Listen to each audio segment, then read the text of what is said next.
And welcome to the Marcus and Mike Show, guys. I am Mike. My man over here to my left is Marcus. Marcus, how you doing on this beautiful Tuesday afternoon? I'm doing real good, Michael. Just chilling, getting ready. Watch this draft in a couple of days. I'm getting excited about that, man. I love draft. The NBA draft's not the NFL draft, but it's close. I love basketball, so it's close. But Right. NBA, and NFL draft still kills it. But I'm excited for the NBA draft. Yeah, and I misspoke yesterday. I said I thought the draft was next week, but guys, Oh, it's okay. it's only 2 days away. Yeah. So we're only like 48 hours away, not 11 Right. days like I was saying. So that was my fault on that. I just realized that when you started bringing that up, that the draft does start this Thursday. I believe it's at Yeah. 8 Eastern. Is when it Right. does start. If you guys missed yesterday's podcast, Marcus gave us his top 10 mock draft 2.0. And if we have some time today, we'll do 10 through 20. But Marcus, first thing I want to talk to you about, like we alluded to yesterday, football season is months away. Like 35 days is when mandatory training camp starts. First preseason game is less than 55 days away. And then the first NFL game is like 78 or 80 days away. So Yeah. I guys, think it's 78. yeah, Yeah. so it's less than 3 months away. So as a Dallas Cowboys fan, I'm a Dallas Cowboys fan myself. They are my number two team. I believe the Dallas Cowboys are your number one team. Like, am I Yeah. correct on that? Okay, Yeah. so Yeah. Absolutely. Growing up, Cowboy fan. Absolutely. I right, love the Houston Texans, but Cowboy was in my blood first. right, same here. Because like I grew up because I wanted to idolize my uncle, and he was a Cowboys fan. I'm like, well, I'm going to be a Cowboys fan too. So that's kind of how I like inherited them. But this season, um, I think we are both in agreement that we have a Super Bowl caliber team. We Yes. we should definitely win the Super Bowl. So, in Yes. your eyes, what is a successful season for the Cowboys? Is it winning? Is it winning? Is it winning the division, making it to the second round of the playoffs? Is it a 10-6 season in a old school? I'm going to call you the old school because you Mhm. are a little bit older than like I am. In a Mhm. old school mindset, what is defined as a successful season for the Dallas Cowboys this year? I guess I mean they made the divisional last year, which is pretty good. They won a playoff game. Um, I NFC Championship. They haven't been in that game since I think I was 22 years old. I don't know how old you were, but yeah. So I think making it to the NFC Championship game would be a successful season. That would be a step above of what they did last year. But this year's team, I think they can bypass the NFC Championship game. Really, I do. This team's good enough to get to the Super Bowl and win it. So, I really, to me, it's Super Bowl or bust, man. I mean, I really don't.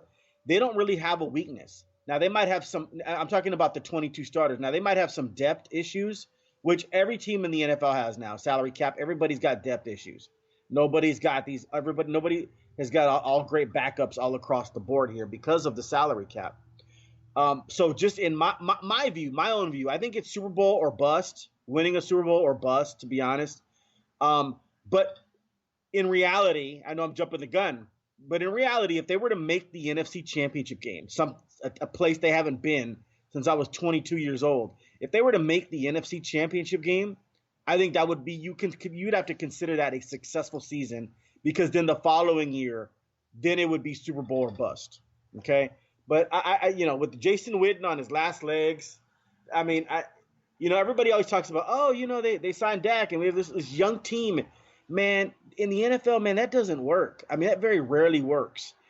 Tom Brady's the only one that's had a sustainable career where every year, oh, could they win it? Could they win it? And that's about as rare as you can get.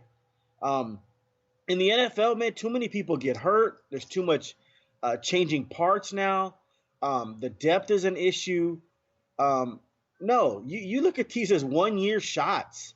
I don't. You don't look at these as, oh well, in 2025 2023 that's our shot there. This isn't baseball. This isn't basketball where you've got a bunch of 22-year-olds and you could legitimately say, oh, maybe 2 years from now I think they'll win it.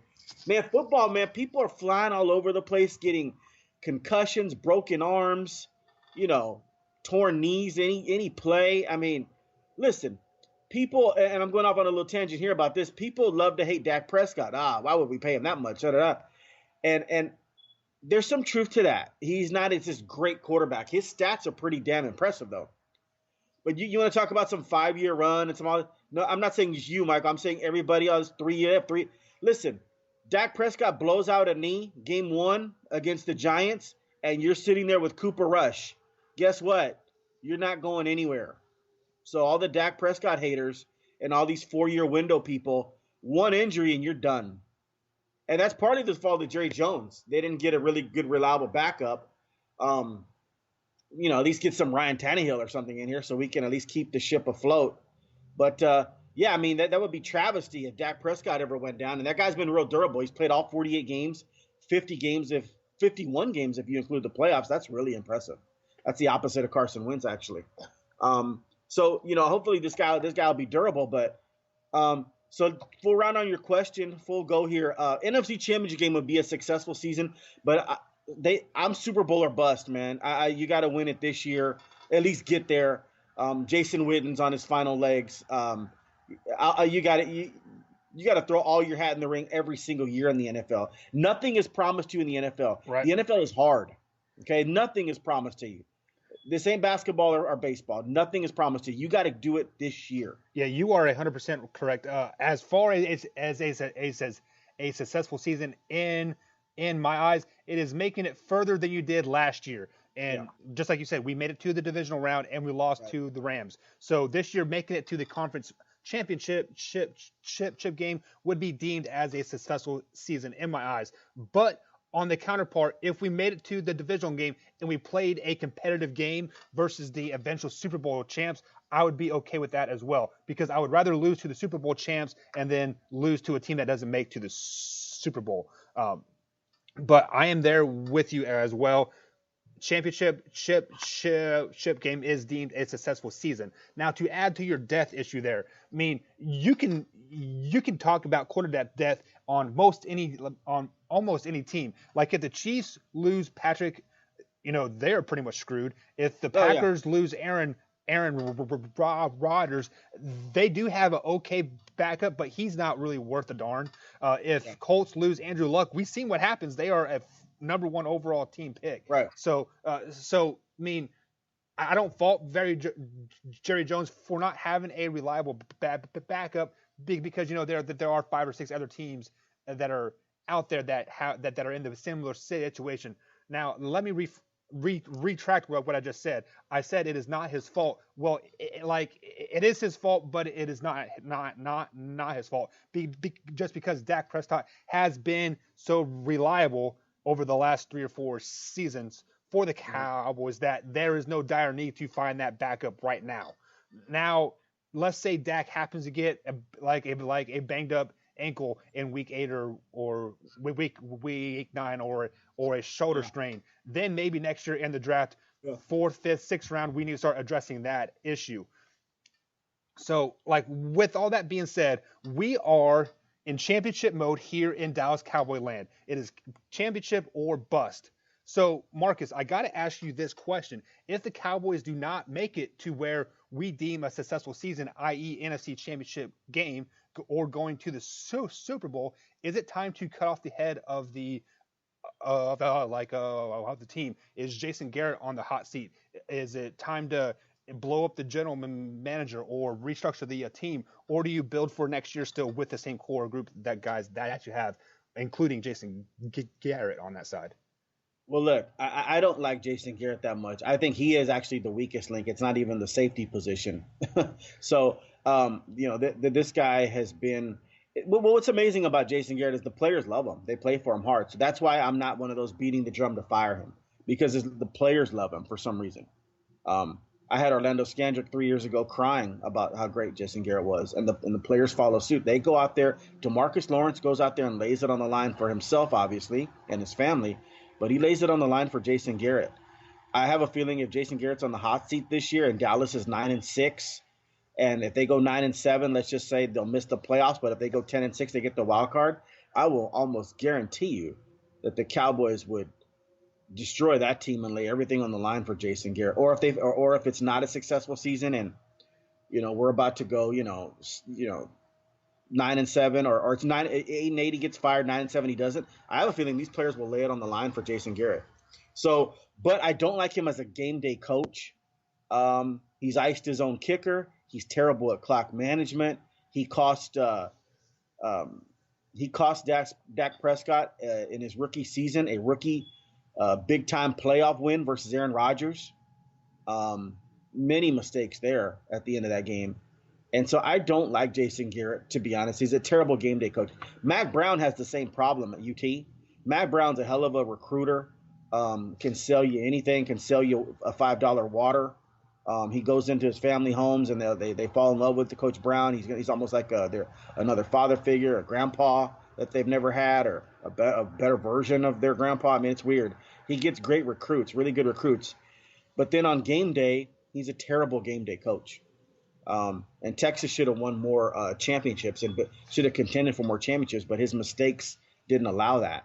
Jason Garrett's almost in that mold as well. Lots of mistakes, cost the Cowboys games. I can write a book about it. One day we'll do a podcast on a day when nothing's going on, and you say, hey, ask me what Jason Garrett's mistakes were, and I can ramble on for an hour. Because they're all embedded in my head because I couldn't stand it, and I still have them there. Yeah, I'm a gluttony for punishment when it comes to losses of my teams. I'll remember the losses almost more than the wins. But yeah, if they don't make the playoffs with this squad, I think it's time to fire the coach. I think you got to get somebody in there that's a go-getter, that's a no nonsense, not playing around with you at all. And Jason Garrett would have to go. This team is too talented not to make the playoffs. I mean, unless they had just catastrophic injuries, and then that gives Jason Garrett a pass. God, I hope that doesn't happen. But yeah, Jason Garrett is the weakest link on this thing. And then if they don't make it, like you suggested, that's possible too. Not anything's guaranteed, especially in the NFL. The players, I think, we'll have to see how the season plays out. But I think the players will be fine. It'll be because of the coach that the Cowboys don't make it, or injury. Those are the two things that could derail the Cowboys season: is the coach and injuries. Yeah, and so. Yeah, I don't think you blow it up. You just blow the coach up. Right. If they don't make it this you year. are 100% right there, because the last 2 or 3 seasons, about week 5, week 6, week 7, we hear, oh, Jason Garrett's on the hot seat. Jason Garrett's on the hot seat. It is time for him to go. And then the next thing you know, the Cowboys rattle off 8 wins. Yeah. We were like 2-6, and then 3-5. Yeah, like, we're going to fire Jason Garrett if he loses this week, and then they put a 40 spot on who was the Jaguars. Like, the Jaguars at the time were a really good, solid team. I mean, of course they fell off toward the end of the year, but then they beat the Saints. Like, I believe at the time the Saints were still undefeated. They on a Monday night game, if I'm not mistaken, right? Sunday night or Monday night, Michael. Yeah. It was a primetime game. They the Cowboys showed up, and you are exactly right. Like, the players will die for this guy, but I don't understand why they can't do it like all year. Like, why does it take the the fire of Jason Garrett's on the hot seat, we're gonna fire him? He it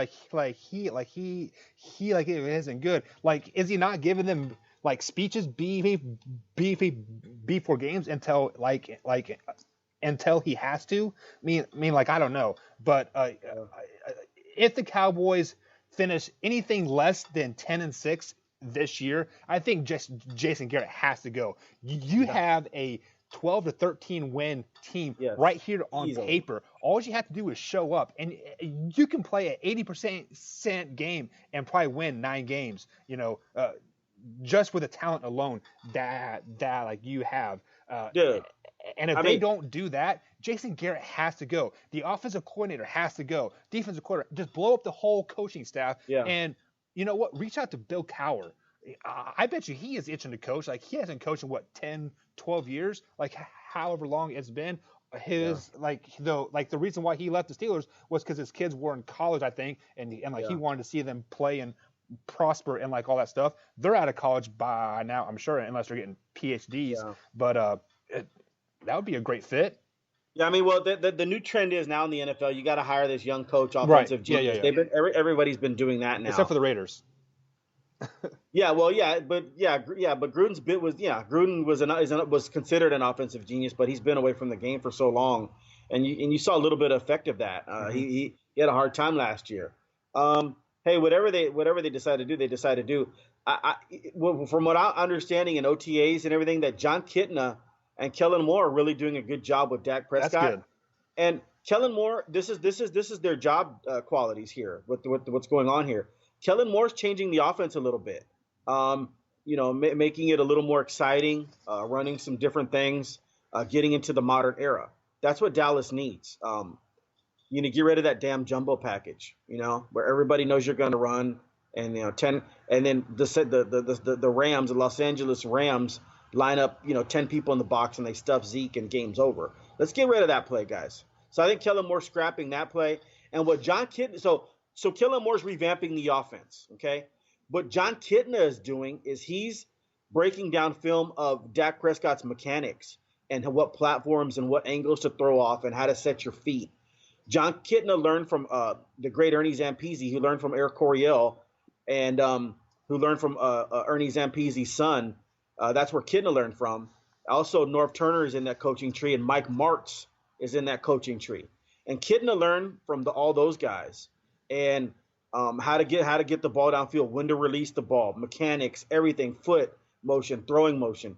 And so he's Kitna is really, really helping Dak Prescott in that. And that's what I can't wait to see. So what's great, what Jerry Jones did, he's got two guys for two different things. Kellen Moore's revamping the offense, and Kitna's watching footwork and launching angles. You like that, right? We're Love like, it. yeah. So they're both doing two different things. And Kitna is revamping Dak Prescott, and is going to make him even more accurate than what he already is. Now, Dak struggles a little bit downfield, but that's where Kitna comes in. Kitna was pretty good downfield, even though Kitna didn't have the greatest of arm. The Eric Coryell offense, the Zampese, Mike Martz offense, Norv Turner, same thing. That offense is predicated. It's the opposite of the West Coast offense. That offense is predicated on getting the ball vertical down the field. And so he's really helping Dak Prescott in that regard. And I can't wait to see that come to fruition. So I'm very glad at the hires of John Kitna and Kellen Moore. And we'll see how it works out. I'm just afraid, Cooper Rush seems like he digressed a little bit last year. Yeah. He had some promise. And then they drafted Mike White, who, man, threw for like 5,000 yards at Western Kentucky. I think Mike White, that would be one of the intriguing things to see in mini camp and training camp. I want to see if Mike White can beat out Cooper Rush. Mike White's now in his second year in the Cowboys system, and Cooper Rush is in his third year now. But Mike White was a rookie last year. He couldn't beat out Cooper Rush. I think Mike White could beat out Cooper Rush. So that'll be something interesting to see, like in the preseason games, who plays better between Mike White and Cooper Rush. And then also Dallas is going to have to make a decision too on that. If they're going to keep two quarterbacks, and then Mike White or Cooper Rush goes to the practice squad, or if they just out and out release one of them. Because I have a feeling if Cooper Rush plays bad, they'll just get rid of him and just Mike White will be the lone backup, or vice versa. So that's one of the training camp battles. I can't wait to see Mike White versus Cooper Rush, and to see who takes hold of that second string. Yeah, we will start to find that out. Like I said, about 35 days here as mandatory training camp starts, and if those guys don't show up, they'll be gone. So they better show up and have a really good camp. The only thing I am worried about that two system that you just named there of John Kitna and Kellen Moore is that is somebody else to place the blame on if the Cowboys don't do well, if the offense decides to stumble. So like Jason Garrett kind of has an scapegoat a little bit if something doesn't go right this season. And like that's the only thing I'm scared about that two-headed coaching's head that you just talked about there.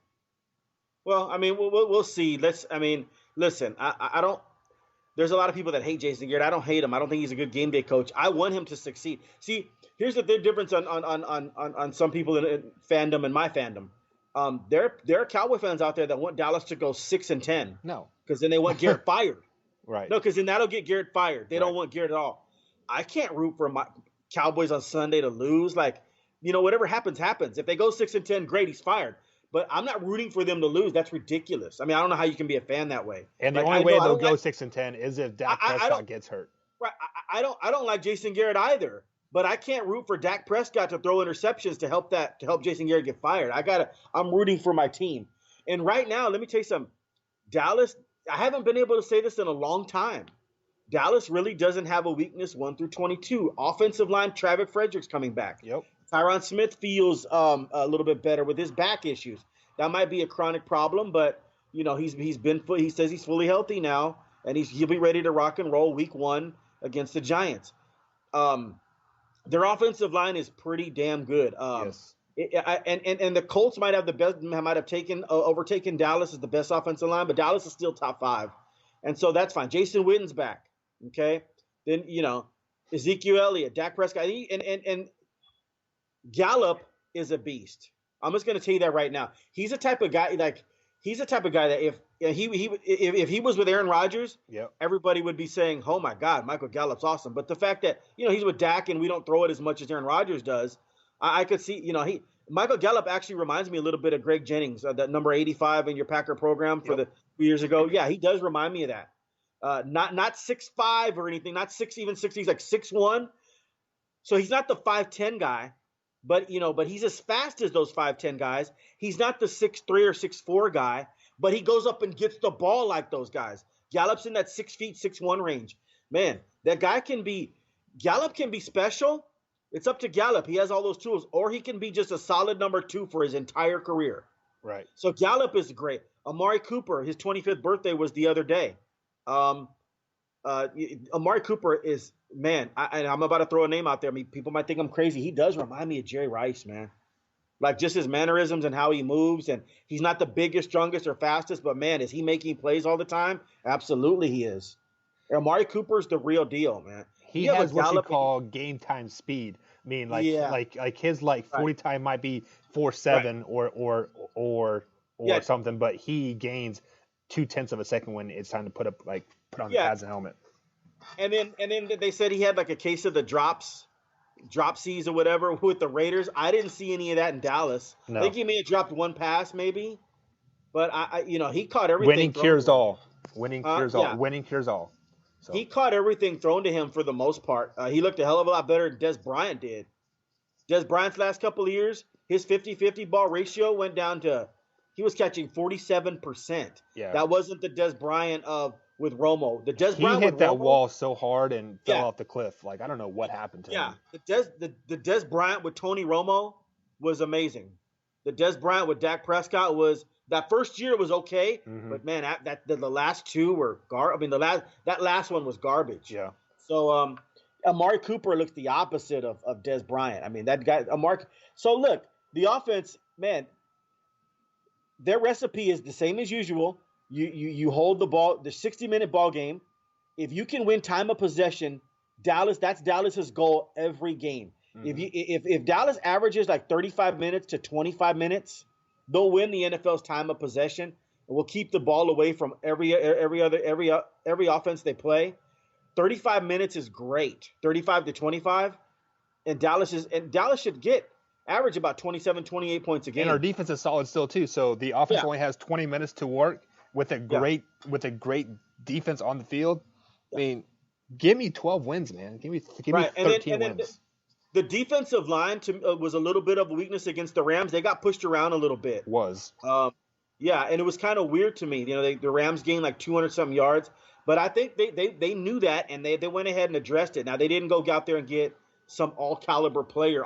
They didn't spend a lot of money there. But the players that they brought in are really going to help that. And Malik Collins is healthy now. Yeah. I don't think he was healthy that Rams game. He looked a little off. Yeah. Woods is number 99. Woods from Southern Cal is good, but he got pushed around a little bit. Ross, number 93, he got pushed around a little bit. But they brought in Tristan Hill from Central Florida, number 9 in your Central Florida program. That guy can dominate games. He gets in the backfield. And they brought in Christian Covington from the Texans, who's a really good football player, really good. I mean, Christian Covington, he said he finally wanted to get somewhere. Because the Texans, he was just playing the zero technique, and he was tying up with double teams. He was playing a 3-4 system. Christian Covington said he wanted to sign somewhere where he had another defensive tackle next to him, and I think that's a big deal. Now Christian Covington can go one-on-one, and so instead of taking up 2 blockers, his life was hell at Houston, and he did very well. Christian Covington and Tristan Hill are nice pieces to go on that defensive front. And if Malik Collins is healthy, Malik Collins is a hell of a player. And he may not be in that Adama Sue mold and that Aaron Donald, Warren Sapp type stuff, but he's like a notch below them, which is pretty damn good. And our defensive ends, man, hey, Robert Quinn and DeMarcus Lawrence, are you kidding me? I mean, they ought to get. They ought to get. There should be 20 sacks between DeMarcus Lawrence and Robert Quinn easily, and which means at least DeMarcus with 12 and Robert Quinn with 8, and that's on the low side for me. So this is, and I think they gave Robert Quinn number 58. That's kind of weird. Yeah, he's been wearing 94, I think, his whole career. But yeah, I mean the defensive ends for the Cowboys are just fine. I mean, they really, and the linebacking core. Anything to say about that? I mean, the only thing that can derail the Cowboys is injuries. They have one of the best linebacking cores in football. Yeah. And then that back end with with Byron Jones. Sorry about that. Robert Jones is the middle linebacker from the 90s for the Cowboys. Byron Jones, a hell of a player. I like Chidobe Awuzie. I mean, that guy's a heck of a player. Xavier Woods, let's watch him come in his own. AB, Anthony Brown. Listen, Dallas is really good. I mean, they had that weakness of Jeff Heath. He made a few mistakes in the Rams game, but they signed George Iloka from the Vikings, who had a down year with the Vikings. Don't know why he went there. With the Bengals, Iloka is not a Pro Bowler, but he's solid. Yeah, I don't think he missed a start, George Iloka, with the Bengals. Look, I don't know if you ever looked that up, but he started every game with the Bengals, and he was solid. He's not a Pro Bowler, but man, he gets to the ball. He knows what he's doing. He's a smart player. So we'll see what happens. 1 through 22, Dallas doesn't have a weakness. This is their year, Michael. It better be the NFC Championship game, and I'm saying Super Bowl. Yeah, Super Bowl or bust, like here as well as a fan, but as a realist, NFC Championship game is definitely a very good possibility. So let's go ahead and switch gears. We're switching from the gridiron to the hardwood here, over to the association. Free agency is getting into full swing here. We are seeing players starting to opt out of their deals. They don't want $30 million. They don't want $9 million, $20 million. I guess you can say one of the biggest dominoes so far that has opted out of his contract is Kyrie Irving. So I guess the question is, where do you think Kyrie is going to land, and where do you think a ideal spot for him would be?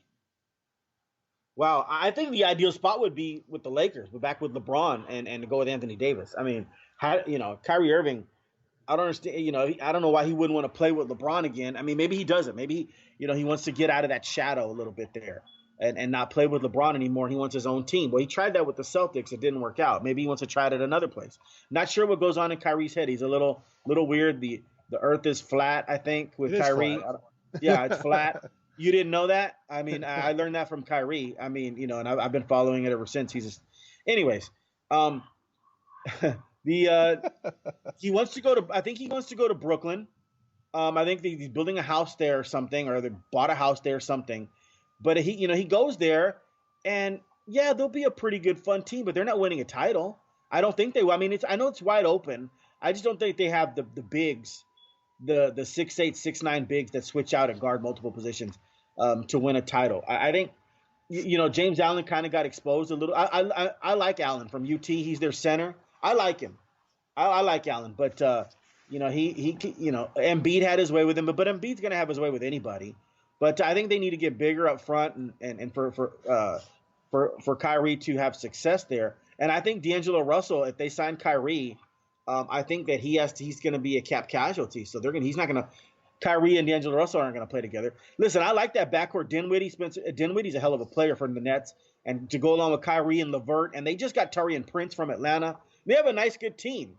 But I don't think it'll contend. It'll make the playoffs, but it won't contend.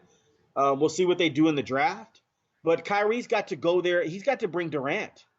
Now, if Kyrie brings Durant, and of course Durant's not going to play this season, but for future, if he brings Durant there and get Durant into the Eastern Conference, and in 2 years they could make some noise.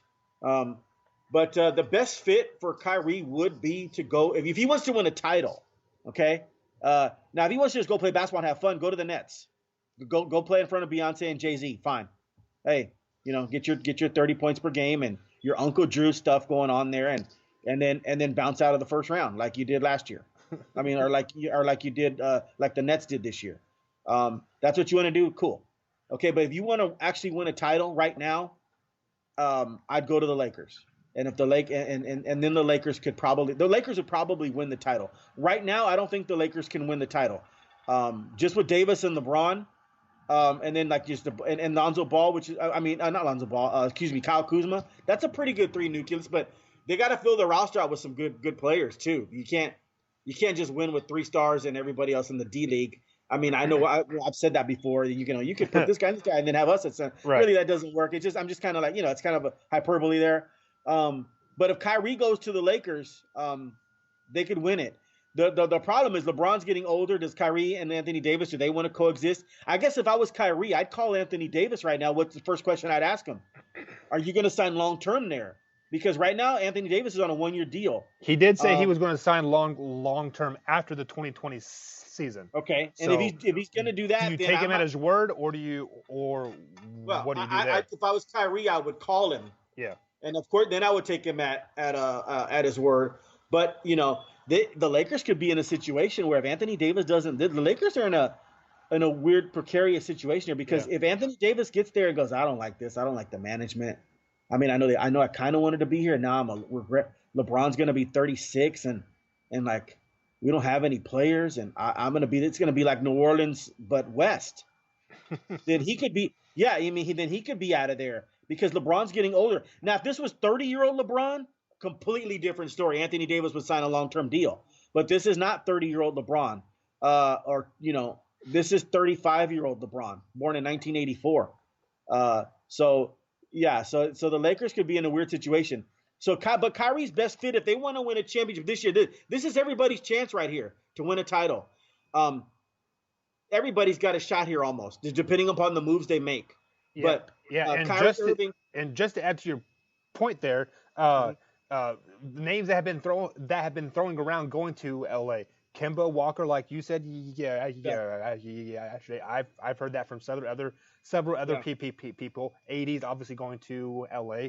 Kyrie's name's getting thrown on there, but I want to say Kawhi's name's getting thrown around the LA mix as well. So if you want to win a championship right now, you need to go to LA. You have to go to LA right now. Now let me talk to the Knicks, the Nets. You guys, let's have a conversation right here. You guys do not want Kyrie Irving on your team. You want to build your team like the Atlanta Hawks are doing right now through the draft and make great draft picks. Don't be like the Philadelphia Sixers and like tank and like trust the process and like all that crap. Build a good team, a good solid roster through the draft like the Atlanta Hawks have the last few seasons. Don't worry about winning right now. Build your draft. Send Kyrie out to LA. They can win 2, 3, 4 championships while you establish your core team. And then once they're done winning their championship, it is your time to shine. So Kyrie Irving needs to go to LA, win a couple rings, bring the glory GOAT thing back to LA. What's it called? Tinseltown or whatever they refer that to. Showtime. It's just anybody but Golden State. I mean, go to LA. That's where you belong. Yeah, no, I mean, I think the best fit for Kyrie would be with the Lakers.